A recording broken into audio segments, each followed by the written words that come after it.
resources. So the best thing to do is to finance candidates that are running in relatively pro-freedom areas where the candidate has made all the candidate-type decisions. Do I have a chance? Am I a good public speaker? Will people vote for me? Am I respected in the community? All the same kinds of calculations and decisions that Dick Randolph made in Alaska. All the same kinds of decisions, incidentally, that, I don't know if it's within reach here, the book Winning Elections.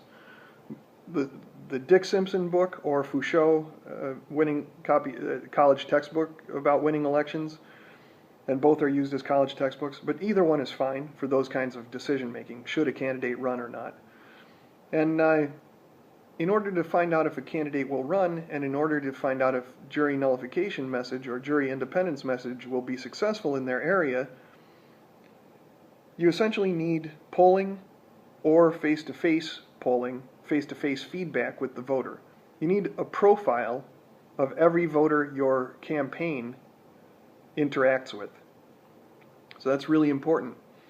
And if you have that, your candidates can encourage civil disobedience in those areas where everyone disagrees with the law.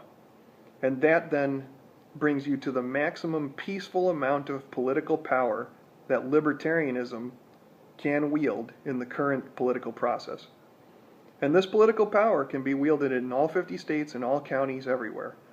But depending on the nature of the electorate in those areas, whether it's currently Democrat or currently Republican, or whether there's high levels of independent, whether the populist message has been successful, your message will have to change.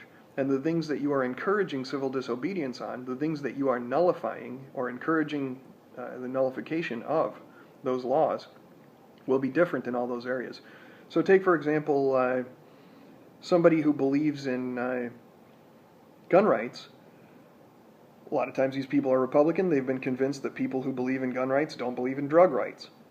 Okay, well, you can go to their house and you can show them the essay from John Ross called How Drug Laws Hurt Gun Owners.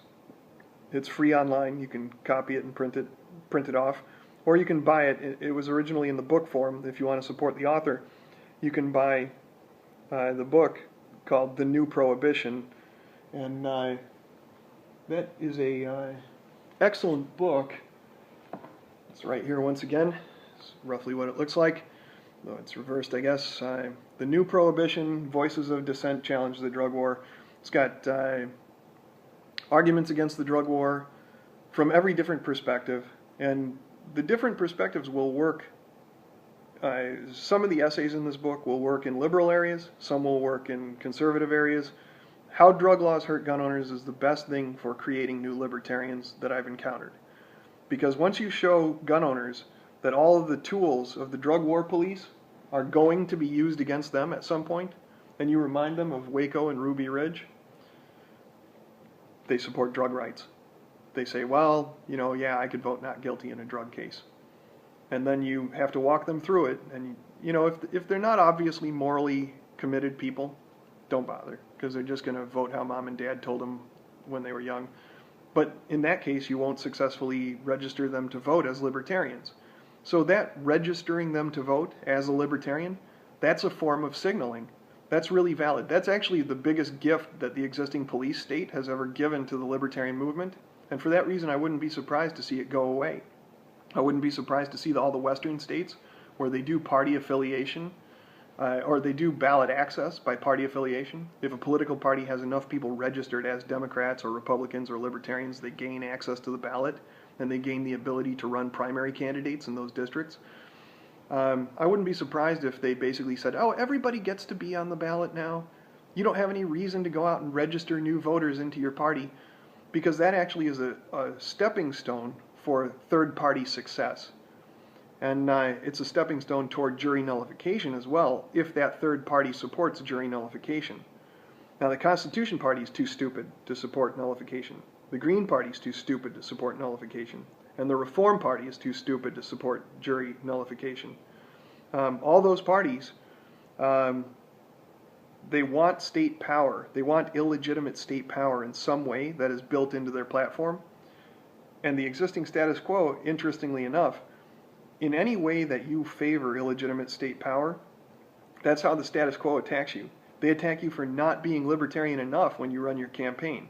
So if you're internally inconsistent, because then you're gonna backstep and look awkward and look like you're lying, which you essentially are if you are inconsistent. That's, if you notice, the very first thing, that's how the establishment attacked Ron Paul, was for not being libertarian, or not being libertarian on immigration. They attacked him right away, right out of the gate. They said, well, doesn't it restrict people's freedom to travel, and doesn't that impose a giant cost on peaceful people traveling across borders? And he failed to differentiate radical Islam from peaceful Mexicans trying to get a job who didn't want to blow anyone up. And he did that, I think, because it's catering to people who believe that the government somehow has a legitimate role in denying some people jobs so that other people can have those jobs. It's not a libertarian thing to believe, and he was put off balance by it a little bit. He had to backpedal and explain himself in kind of greater detail, and he had to sound like he wasn't really completely honest when he was challenged on immigration. And the left also would challenge him on immigration because the left can't get elected without a lot of minority votes in all the cities where they have power currently. And it'll be interesting to see how that changes in the upcoming years. But nonetheless, if you campaign in any inconsistent area, or if you campaign in a consistent and a libertarian way, in some areas of the country that won't be supported. In some areas of the country they don't support gun rights, and convincing them that they are wrong about that is possible, but it takes more effort. And if you don't have that amount of money for that level of effort at that election cycle, if you're down here and you got to be up here, you're not going to be successful because you just don't have the money to pay people to go door to door, or you don't have the money to send any sort of convincing message out on mainstream media, and you also don't have the time value for people to think about it and change their minds before the election. And so also your opposition has the ability to portray your argument in the worst possible way 1 week before the election and reach every single voter in the entire district, because they're going to spend $10 or $20 million doing that. So the only thing that libertarians can win on are things that people already agree with them on in their districts, in districts where they're in agreement. And those are the things that people will nullify the law in when they sit on juries. So how do you find out where those districts are, how many people agree with you, and what your percentage level is? Because once you get to that 5% of principled resistance, you should encourage civil disobedience because you pay no price politically for doing so. In fact, you are dramatically rewarded. When the fugitive slaves couldn't be prosecuted in Massachusetts, the abolitionist candidates got a huge boost. They could win every single election on that issue alone because it was a strong moral issue where the majority agreed with them, so they'd get elected, and then they'd encourage more jury nullification, and the fugitive slave cases, runaway slave cases, would further promote that message because they would say, hey, another fugitive, rejoice everybody, another fugitive slave was released from punishment. He was allowed to stay up here in the north even though the slave catchers caught him and brought him to trial. And that's how they instituted in some states, the pre-trial questioning process. So every libertarian has to wage war with the pre-trial questioning process called voir dire. Anyway, that's the message.